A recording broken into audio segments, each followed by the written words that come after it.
Hello guys, for today's video ay nandito po ako sa Swatch Cosmo Bank Branch. Yan.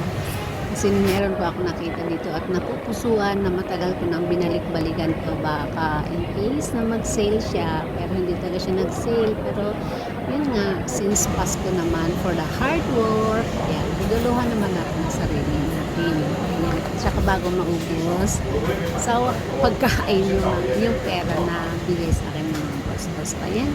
Ayan na, nabili ko na. Ayan na. So, thank you, Lord. Diba? Ayan na. Pasok ko rin sa sarili.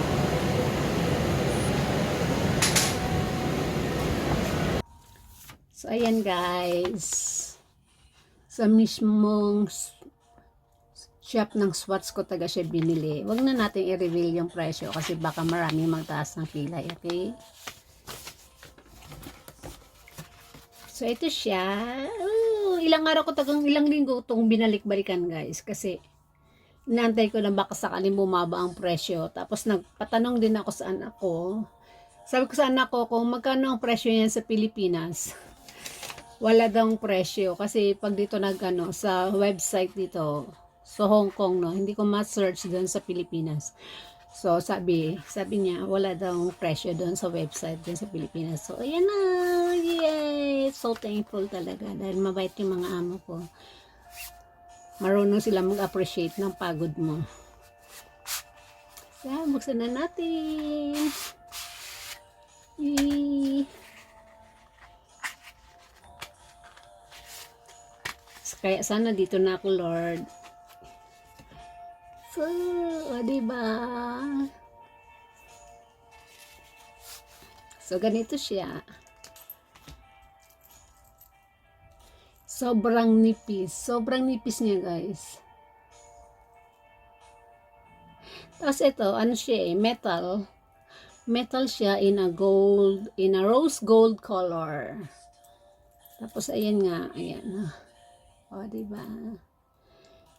Tapos, ito, ang kinaganda niya, kasi ang warranty niya, ito yung warranty card. International warranty siya. Good for 2 years.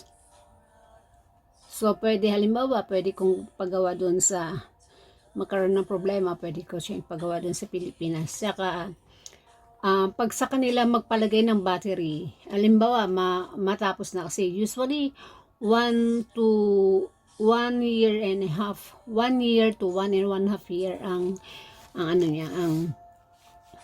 haba nung life ng battery niya. So, pag doon mo yung pinapalitan sa any shop ng Swatch is free na siya. O, diba? Basta meron ka nito. So, ayan na siya.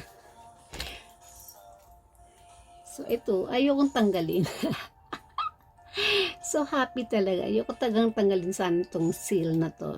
Kasi para iwas gas-gas. Pero, ayan, ang kinaganda kasi niya is waterproof siya guys. Waterproof. At saka talagang pinapangarap. Matagal na akong walang relo na as in branded. At saka hindi naman siya katulad ng mga Rolex. Hindi ko kaya yun. Kahit mamatay na yata ako.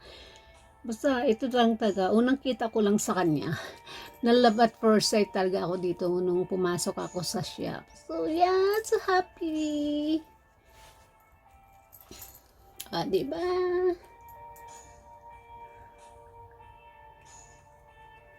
Sabi ko, kung hindi ako bibigyan ni kamahalan, hindi ako bibili kasi sayang. Oh, yeah.